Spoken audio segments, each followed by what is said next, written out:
Gerard Pique mengikhlaskan tanggungan 20 juta euro yang harus dibayar klub kepadanya. Legenda Barcelona Gerard Pique mengakhiri karir gemilangnya di dunia sepak bola pada November tahun lalu ketika ia memutuskan untuk pensiun sepenuhnya dari dunia sepak bola di antara musim 2022-2023. Mantan bek lulusan akademi klub La Masia ini telah menjadi pemain permanen di jantung pertahanan setelah kembali dari tugas di Manchester United.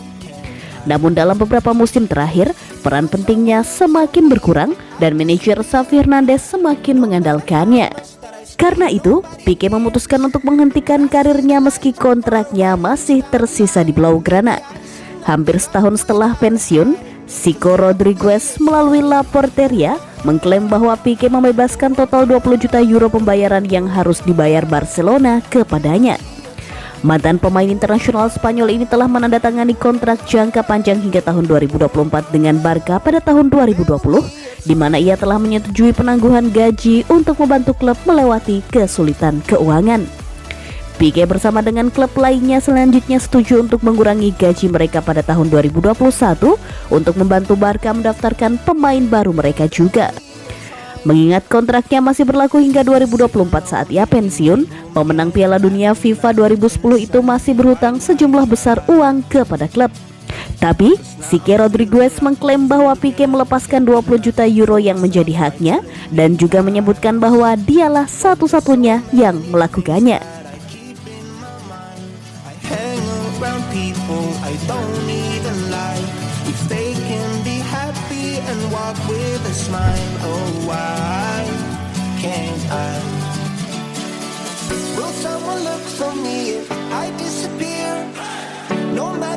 Barcelona salah satu favorit untuk memenangkan Liga Champions, kata bos Real Madrid Ancelotti.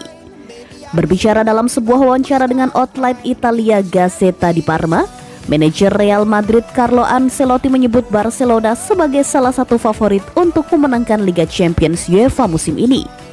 Barca belum mencatatkan performa terbaiknya di Liga Champions dalam beberapa musim terakhir. Tim Katalan terakhir kali memenangkan turnamen ini pada musim 2014-2015 ketika mereka meraih treble bersejarah. Kesuksesan Eropa telah luput dari perhatian Blaugrana karena penampilan mereka di kompetisi tersebut mengalami penurunan tajam selama beberapa tahun terakhir.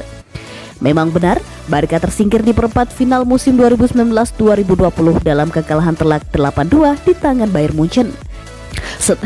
Setelah itu, raksasa Katalan tersingkir dari Liga Champions di babak 16 besar melawan PSG berkat kekalahan agregat 2-5.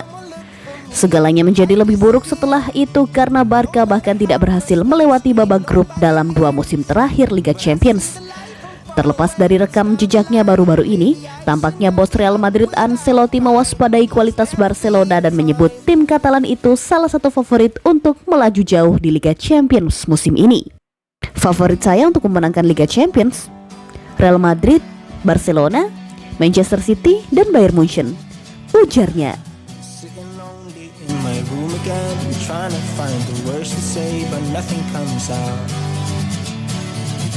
I am looking for the better days. Seem like they just stay away whenever I try. There's so many things that I keep in my mind. My friends. Tak boleh gagal, Xavi ngotot minta Vitor Roque harus datang Januari ini.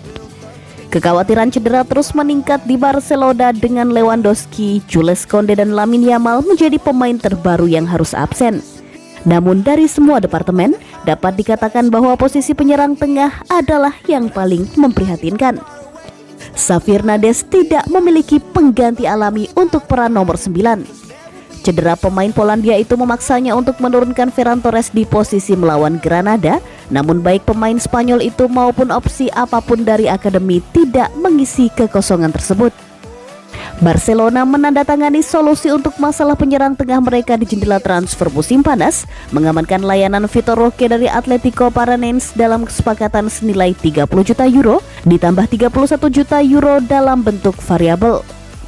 Karena situasi FFP, diputuskan bahwa pemain berusia 18 tahun itu akan tetap bersama klub Brasil tersebut hingga 2024 sebelum berakhir di Catalunya. Namun menurut Xavi Miguel dari AS, Xavi kini berusaha mendatangkan sensasi muda itu pada bulan Januari dengan cara apapun. Integrasinya tidak hanya akan membawa fleksibilitas ke meja Xavi, tetapi juga memungkinkan manajer untuk menyeimbangkan menit bermain Lewandowski. Deco dan beberapa anggota pemerintahan Barca menegaskan bahwa mereka akan melakukan segala kemungkinan untuk mendatangkan Roque pada Januari nanti. Namun pertanyaannya terletak pada sisi keuangan. Barcelona perlu menciptakan ruang yang cukup di lini depan FFP untuk mendatangkan pemain Brasil itu, dengan perpanjangan kontrak Frenkie de Jong dengan gaji lebih rendah.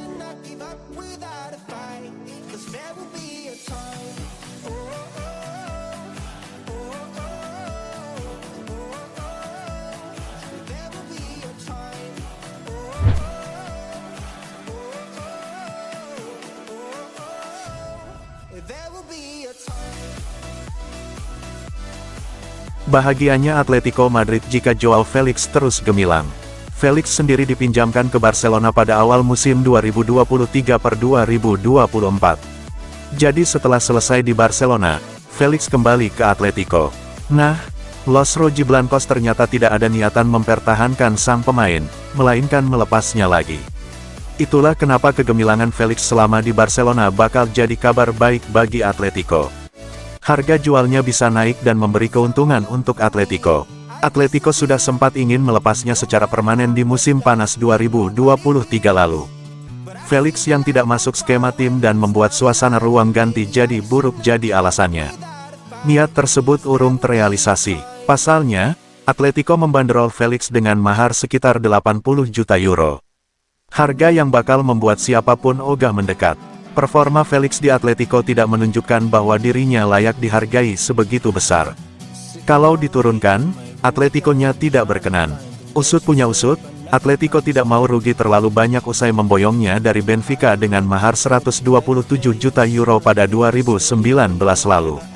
Nah, penampilan Felix yang bisa dibilang membaik bersama Barcelona jadi sinyal positif bagi Atletico. Artinya, Felix siap dijual mahal. Laporan AS menyimpulkan, Atletico siap menjual Felix dengan banderol minimal 80 juta euro jika sang pemain terus tampil seperti itu hingga akhir musim. Meski begitu, Felix kini sedang sepi peminat. Tidak banyak klub yang menginginkan jasanya, kecuali mungkin Barcelona. Namun dengan harga semahal itu, Barcelona hanya akan menjadikan Felix sebagai opsi kesekian akibat kondisi finansial klub yang tidak kunjung stabil.